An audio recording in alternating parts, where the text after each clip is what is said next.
Bismillahirrahmanirrahim. Assalamualaikum warahmatullahi wabarakatuh.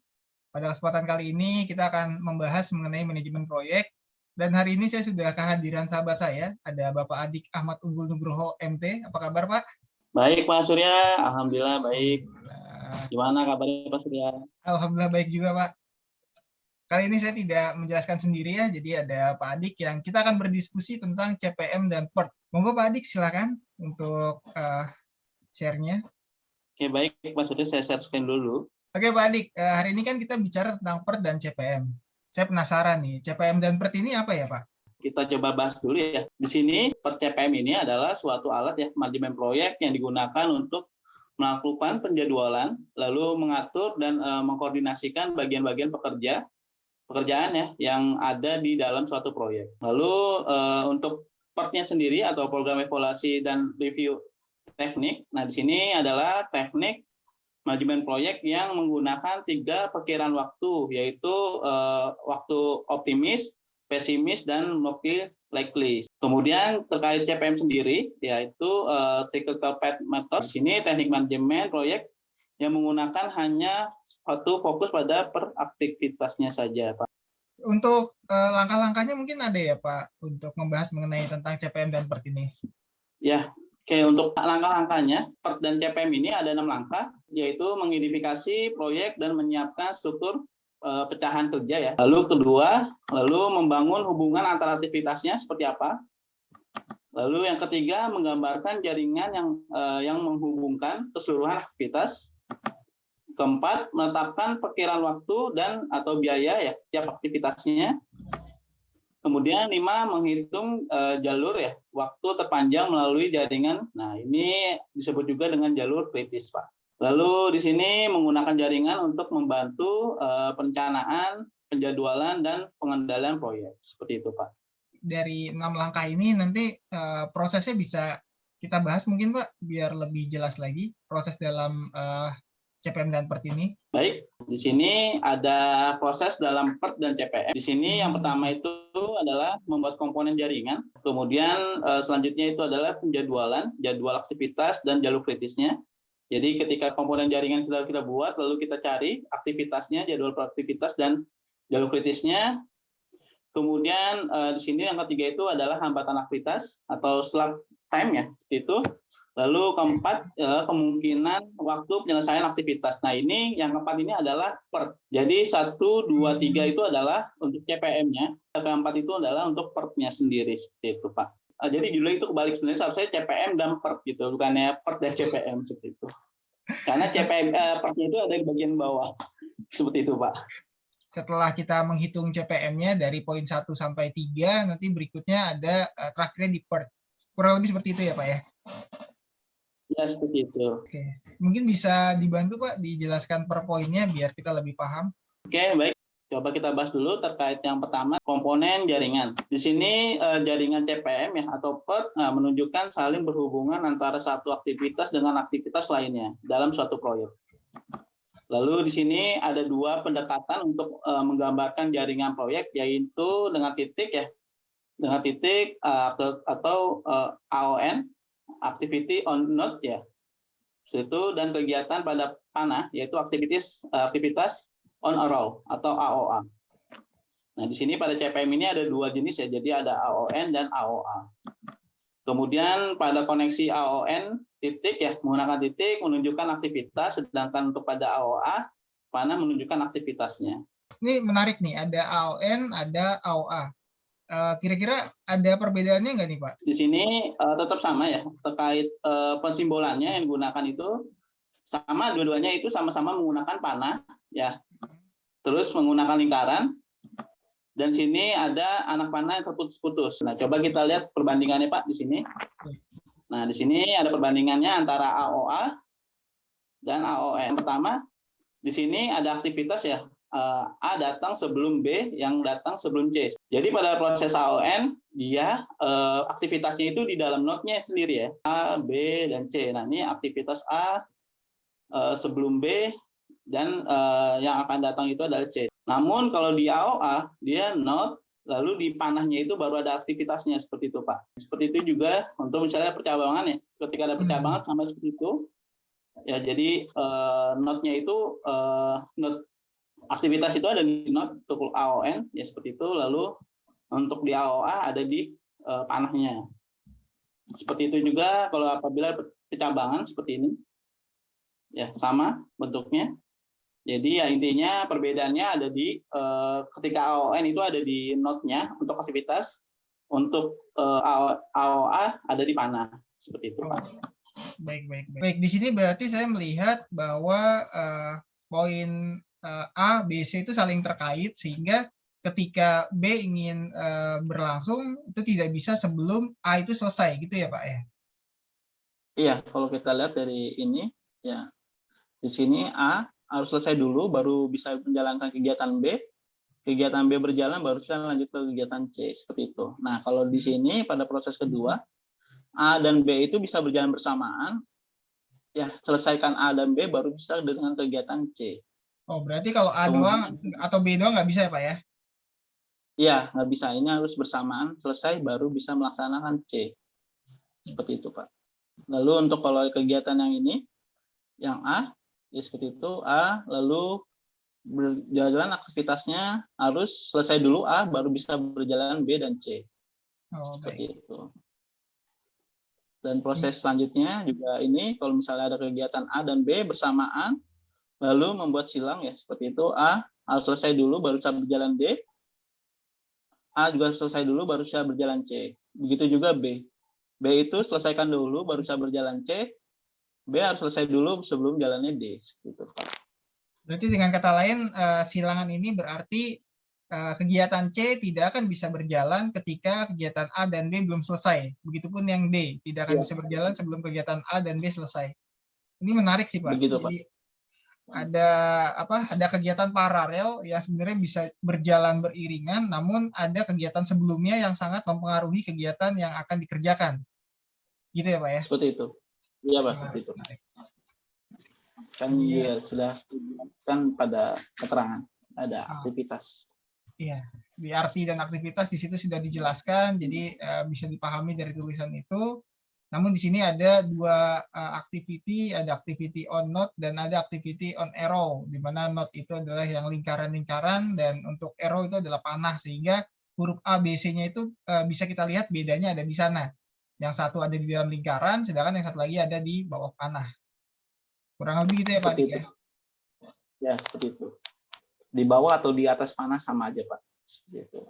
Ya, oh berarti bisa di atas gitu ya Pak ya? Baik. Ya, bisa di atas juga, bisa di bawah juga. Untuk yang arrow AOA ya.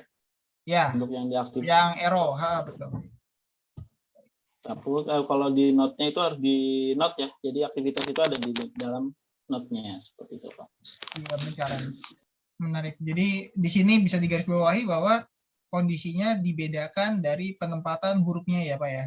Iya, seperti itu. Dan saya lihat di sini ada kegiatan yang tidak bisa dimulai sebelum kegiatan sebelumnya terselesaikan. Iya, seperti itu. Di sini ada yang menarik, saya lihat di bagian atasnya itu ada A dan B, itu C baru bisa jalan. Ini menarik sekali nih. Iya, seperti itu Pak. Nanti disesuaikan lagi ketika kita lihat proyeknya. Apakah dia bisa berjalan beriringan seperti ini?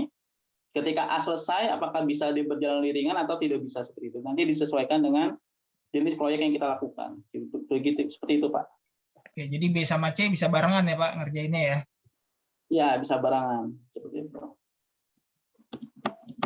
Kemudian di sini untuk node ya, ketika kita sudah bahas terkait jaringan, di sana ada node ya. Di sini ada node lingkarannya.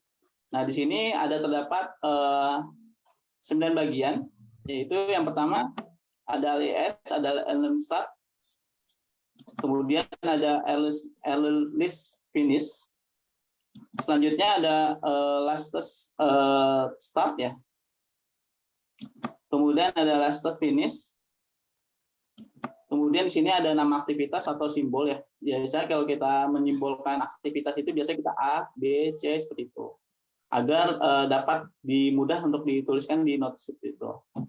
Lalu yang di bawah itu adalah namanya aktivitas. Jadi di sini ada kegiatan sebelumnya, data waktu data sebelumnya, data sesudah, lalu ini data untuk forward dari times-nya seperti itu. Kalau ada contohnya mungkin lebih menarik nih, Pak. Oke, coba nanti saya contohkan ya terkait Node.js sendiri, bagaimana kita mengaplikasikan suatu proyek itu menggunakan CPM dan PERT. Nah, di sini saya jelaskan dulu terkait forward pass ya, atau merupakan identifikasi waktu-waktu terdahulu. Di sini aturannya terdahulu ya. Nah, di sini sebelum suatu aktivitas dapat dimulai, aktivitas pendahulu langsung harus selesai. Dan di sini jika suatu aktivitas hanya mempunyai satu pendahulu, langsung ya, atau ES-nya sama dengan EF terdahulunya. Lalu jika satu aktivitas mempunyai satu pendahuluan, langsung ES-nya adalah nilai maksimum dari semua EF pendahuluan, yaitu ES sama dengan max EF semua pendahuluan langsung.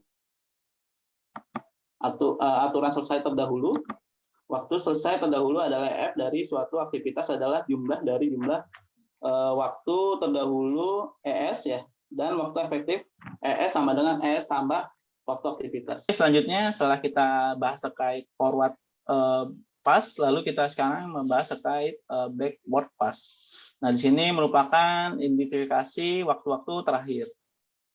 Dan di sini aturan waktu selesai terakhir. Di sini jika suatu kegiatan adalah pendahulu, langsung bagi hanya satu kegiatan. Ya, di sini LF-nya sama dengan LS dari kegiatan yang secara langsung diikutinya. Lalu jika suatu kegiatan adalah pendahulu, langsung dibagi lebih dari satu kegiatan, maka LF adalah minimum dari seluruh nilai LS dari kegiatan-kegiatan yang secara langsung mengikutinya. Yaitu di sini LF sama dengan min dari LS dari keseluruhan kegiatan langsung yang mengikutinya. Aturan waktu mulai terakhir, di sini waktu mulai terakhir atau LS dari suatu kegiatan adalah perbedaan antara waktu selesai terakhir LF ya, dan waktu kegiatan, yaitu LS sama dengan LF dikurang dengan waktu kegiatan. Nanti coba kita masukkan contohnya ya Pak pada slide selanjutnya. Jalur kritis ya, di sini jalur kritis adalah jalur yang memiliki durasi terpanjang ya melalui jaringan ya, sudah seperti Bapak sudah jelaskan ya pada materi sebelumnya. Yeah.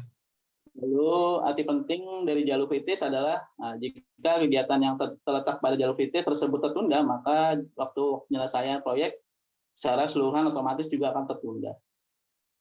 Kemudian di sini contohnya Unindra ingin membuat sistem informasi perpustakaan kampus ya, yang dibangun oleh Unindra, dan di berikut penunjukan jaringan proyek lengkap untuk proyek perpustakaan kampus Unindra sendiri. Nah, di sini ada kegiatannya, yaitu kegiatan A, yaitu analisis dan desain sistem, B, desain aplikasi, C, programming, D, testing program, E, instalasi program, lalu F, training user, G adalah dokumentasi. Nah, di sini adalah waktu-waktu untuk pelaksanaannya.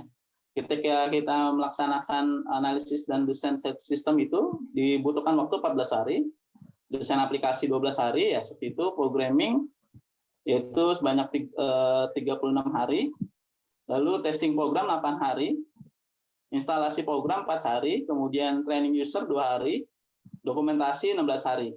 Lalu total hari untuk diperlukan untuk mengerjakan proyek ini 92 hari. Itu Pak. Jadi ada kegiatan sebanyak 7 kegiatan dan masing-masing ada waktu pengerjaannya ya Pak ya? Iya, seperti itu. Lalu setelah sudah ada jadwal jaringannya, ya lalu kita lanjutkan membuatkan node-nya ya, atau jaringan dari CPM-nya. Baik. Seperti itu Pak. Ya, jadi yang tadi dipindahkan ke node yang ada di sini ya Pak ya? Iya, jadi tadi kegiatan-kegiatan ya, tadi misalnya untuk A 14 hari ya seperti itu kan, kita masukkan ya, kita bikin program jaringannya, program jaringannya seperti itu Pak. Nah, kalau kita untuk mulai start itu ada mulai dari nol ya, seperti itu ya. Kita mulai dari nol, tidak ada waktu ya, ada start. Kemudian di early start-nya adalah 0. Oh, baik. Kemudian early finish-nya juga 0 juga ya, pasti kan untuk di start kan karena tidak ada. ya karena ada waktu kegiatan. Kemudian ini nolnya kita pindahkan pada kegiatan A dan kegiatan B. Kita masukkan keduanya, yang lain 0, ya seperti itu. Lalu kita jumlahkan jumlah hari dari kegiatan A, ya. Jadi 14 di sini, dan kegiatan B 12 mempunyai alert finish, ya. Berarti kegiatan A dan A itu sepanjang 16 hari, lalu B sepanjang 12 hari. Oh, jadi Kemudian kondisinya 14 ditambah 0 ya, Pak? Iya, 14 ditambah 0 seperti itu. Dan begitu juga 0 ditambah 12. Oke, baik. Itu. Nah, di sini kita lihat untuk memasukkan ke nilai C, kita cari nilai terbesarnya. Di sini kalau kita lihat nilai terbesar itu di angka 14 ya, Pak? Iya. Seperti itu ya. Kita masukkan angka 14 di list start pada kegiatan C. Kemudian 14 ini kita jumlahkan dengan 36 sama dengan 50. Oh, berarti di sini 14 karena 14 dan 12 lebih besar 14 gitu kayak Pak ya? Ya, seperti itu. Jadi kita ambil kegiatan A karena kegiatan ini lebih panjang ya. Dan makanya kita di jalur kritis itu ada waktu yang terpanjang ya, seperti itu. Oke, setelah kita dapat R list dari finish dari C, lalu kita masukkan ke kedua kegiatan aktivitas. Jadi di D dan E kita masukkan nilainya 50 pada R list start-nya. Kemudian kita jumlahkan ya dari kegiatan B 50 ditambah 8 jadi 58, kita masukkan pada list finish pada D, kemudian pada list E kita masukkan jumlahnya itu 54. Nah, di sini seperti yang sebelumnya ya, kita lihat juga nilai terbesarnya dari kedua ini mana terbesar. Nah, kalau kita lihat adalah kegiatan D ya, berarti kegiatan D yang kita masukkan ke list start di F. Seperti ini, Pak. Iya. Kemudian selanjutnya kita jumlahkan dengan waktu kegiatan di F. Jadi totalnya itu hari penyelesaian itu di 60 hari. Baik, baik. Kemudian kita lanjutkan ke G seperti itu. Kita masukkan ke selanjutnya pada early start di G itu adalah 60 ditambah 16 jadi 76 hari. Ini untuk forward pass ya. Selanjutnya adalah kegiatan backward pass ya. Jadi kan kalau tadi kita geraknya dari kiri ke kanan. Namun untuk backward pass itu dari kanan ke kiri seperti itu. Lihat panah ini jadi dari kanan ke kiri. Ngitungnya dibalik ya, Pak ya? Betul. Jadi kita masukkan angka 76 itu di bawah. Seperti ini. Kita tuliskan 76 lalu 76 dikurang dengan 16. Berarti hasilnya 60 ya, itu. Lalu 60 ini menjadi pindah. Finish pada F ya. Jadi dimasukkan 60. Oke. Kemudian dimasukkan lagi, dikurang lagi 2 jadi 58 sama seperti angka atasnya. Kemudian di sini kita masukkan sama-sama 58. Ya. Oke. Sama-sama kita masukkan 58, kita kurangkan. Misalnya di D itu kita aktivitasnya 8, jadi kita kurang 8 jadi hasil 50. Baik. Untuk E kita kurangkan 58 dikurang 4 jadi 54. Lalu kita lihat nilai sini nilai kecil, nilai D-nya 50, ya kita masukkan ke nilai C seperti ini. Nah, setelah nilai C lalu dikurang dengan kegiatan, jadi totalnya 14. Seperti itu, ya. Kegiatannya sama seperti pada forward pass-nya ya, Pak. Jadi cuma ditambah lalu dikurang, kalau ini dikurang. Kemudian kita masukkan kedua-duanya 14 ke kegiatan A dan kegiatan B. 14. Kemudian kita kurangi kegiatannya. Jadi untuk kegiatan A itu 0, kembali lagi ke 0. Lalu untuk B sisa 2, seperti itu, Pak. Nah, kemudian kita masukkan lagi ke start 0 dan hasilnya juga 0. Nah, di sini kita dapat ketahui jalur kritisnya, Pak. Seperti ini, Pak, jalur kritisnya. Critical path yang terjadi adalah A, C, D, F, dan G. Jadi di sini saya bisa lihat bahwa ketika kita bicara forward pass, kata kuncinya pertama memindahkan angka terbesar ya, terus dijumlahkan ke kanan. Iya. Nah, ketika jadi backward pass ke kiri itu cari nilai terkecil dan cara menghitungnya dikurang. Begitu ya Pak Iya, ya? seperti itu, Pak. Iya, seperti itu. Oke. Dan terakhir, kita harus mengetahui critical path-nya berdasarkan nilai terpanjang.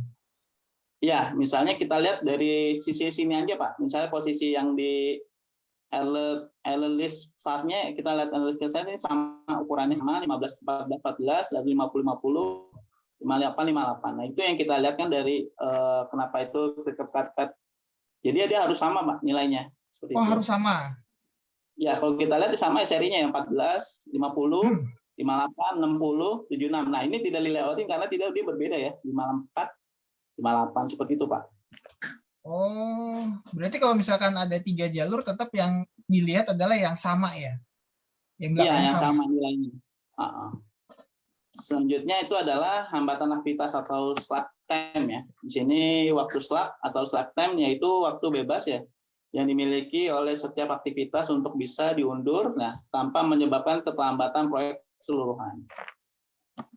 Nah di sini contohnya ya tadi setelah didapat jalur kritisnya, lalu coba kita pindahkan, kita lanjutkan ya pembahasan terkait studi kasus ini Pak. Di sini untuk mencari slack time ya, yaitu adalah kita masukkan ya jumlah kegiatannya, misalnya ABC nyampe kegiatan 7, lalu waktunya kegiatan kita masukkan, ES dari masing-masing kita rekap ya, jadi ES awal 0, lalu selanjutnya itu ESB adalah 0 seperti itu ya. Ya. Lalu ESC 14 dan seterusnya nyampe G yaitu 60. Dan selanjutnya EF ya, di sini juga 14 angkanya. Kita masukkan 14, lalu B juga 12, EF ya. Itu lalu dan seterusnya sampai G 76. Lalu LS-nya itu adalah nilai yang ini ya. LS kita masukkan sampai juga G. Nah, didapatkan 60 LS-nya. Kemudian untuk LF yaitu sebesar 14 itu dari ini. Ya dari kegiatan A 14, lalu kegiatan B-nya juga 14 seperti itu. Oh. Nyampe kegiatan G, nyampe 76 ya seperti itu. Lalu di sini setelah kita rekap, lalu kita kurang slack-nya itu dengan menggunakan rumus. Slack time adalah sama dengan LS dikurang ES. Jadi didapatkan slack time adalah pada kegiatan A itu 0, lalu B itu 2, C itu 0, lalu D 0, ya, E-nya 4, Pak, lalu F-nya 0, dan G-nya 0. Selisih dari ini ya, selisih dari LS dikurang ES ya? Ya, seperti itu, Pak. Selisih dari kegiatannya, Pak. Kemudian di sini yang keempat, pembahasan terkait kemungkinan waktu penyelesaian aktivitas. Nah, ini yang saya bilang di sini posisi PERT-nya, Pak. Jadi tadi setelah kita bahas terkait CPM, ya, kemudian di sini PERT-nya. Seperti itu, Pak. Di sini terdapat perhitungan terkait bagaimana kita mencari varian, lalu mencari distribusi normalnya, seperti itu, Pak. Kemungkinan waktu penyelesaian aktivitas terdiri dari 3 time ya, yaitu waktu optimis, waktu pesimis, dan realistis. Gitu. Nah, atau kita simbolkan dengan A, B, dan M. Kemudian di sini ada distribusi normal terkait waktu optimis ya, itu waktu optimis, pesimis, dan realistis seperti itu. Di sini diagram distribusi normal ya. Kemudian di sini ada cara perhitungan untuk mencari expert time ya atau waktu yang diharapkan. Ya, di sini ada T sama dengan A ditambah 4 lalu dikurung lalu M dikali M dan ditambah B dibagi 6. Kemudian di sini ada juga ada rumus terkait variance of time ya. Lalu di sini ada F, ya ini boleh kita ganti F sama dengan B dikurang A dibagi 6 lalu dipangkatkan 2. Kemudian selanjutnya di sini ada varian dari proyek, di sini ada S2, S pangkat 2 sama dengan sigma varian kegiatan pada jalur kritis. Jadi nanti kegiatan jalur kritis yang di CPM nanti kita bahas di PERT-nya ini. Selanjutnya di standar defisiasi proyek, S sama dengan akar dari varian proyek.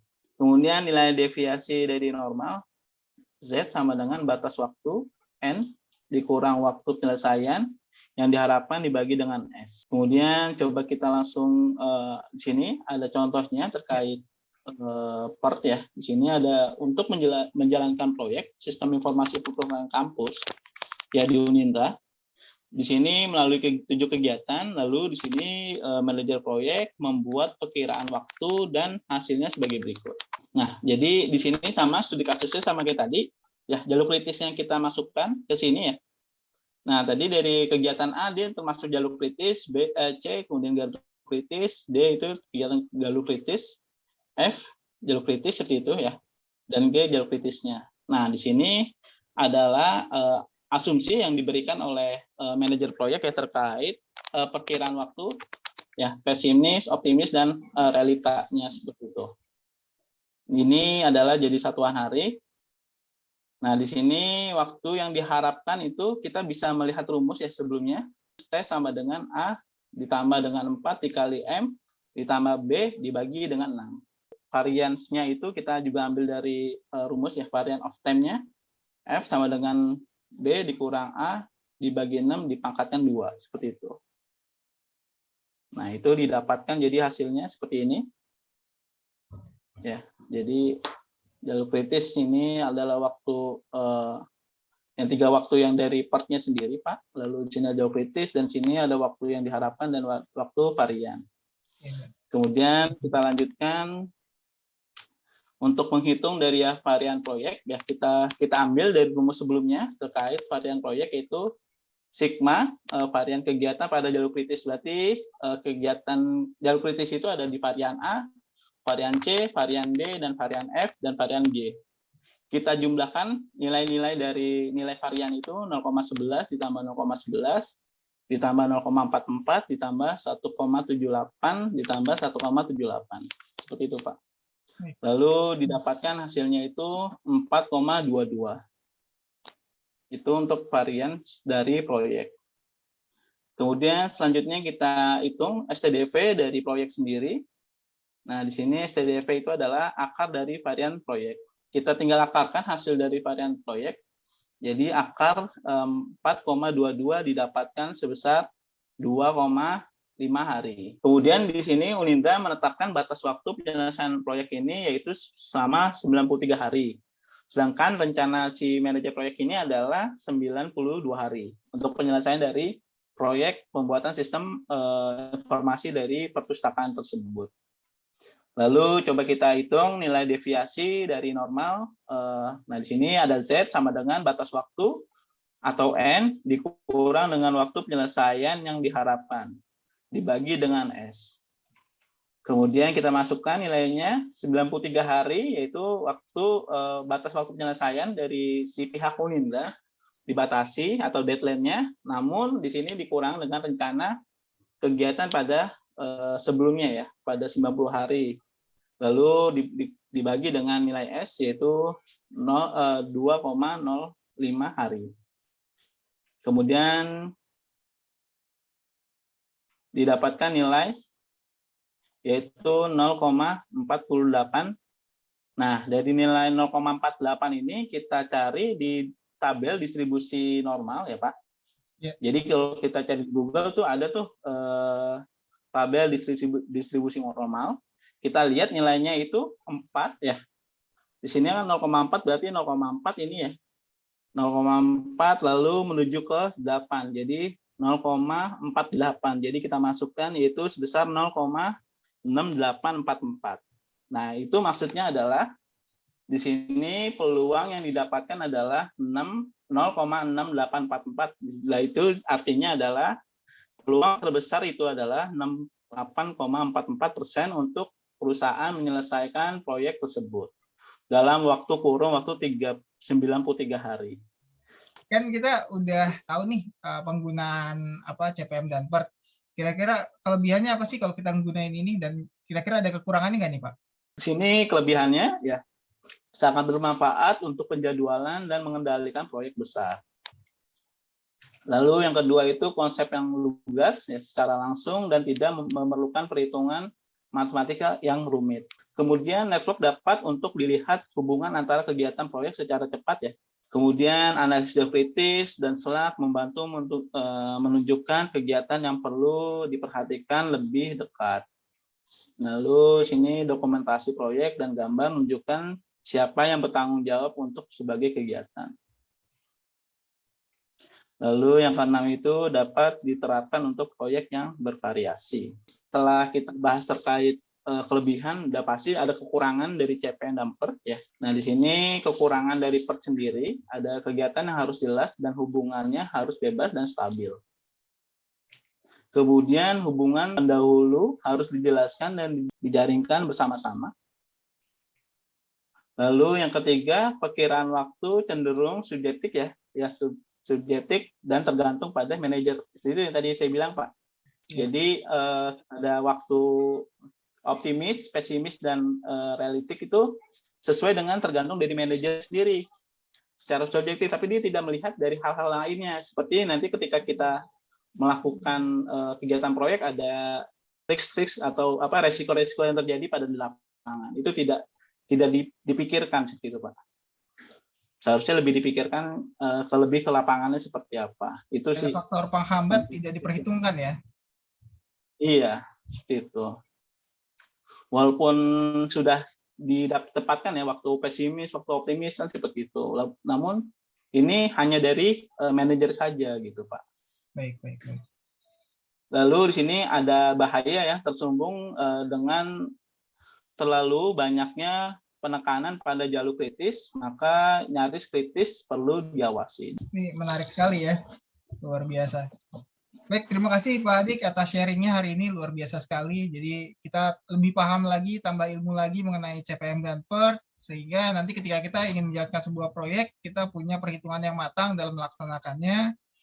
Semoga apa yang kita bahas hari ini, yang kami bahas hari ini bisa bermanfaat, dan kami mohon maaf jika ada kekurangan, ada kesalahan, atau penyampaian yang kurang lengkap. Selanjutnya bisa kita diskusikan di kolom komentar. Saya dan Pak Adik pamit. Wassalamualaikum warahmatullahi wabarakatuh.